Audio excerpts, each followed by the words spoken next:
Deep in the forest, a young macaque finds a river. The water is cold and filled with floating seeds. Curious, it picks one up and tastes. Italiano, it's sweet. Soon, others watch. They copy the motion.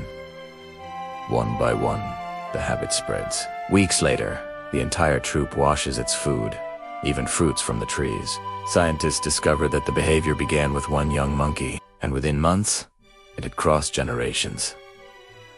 No leader, no orders, just imitation and learning.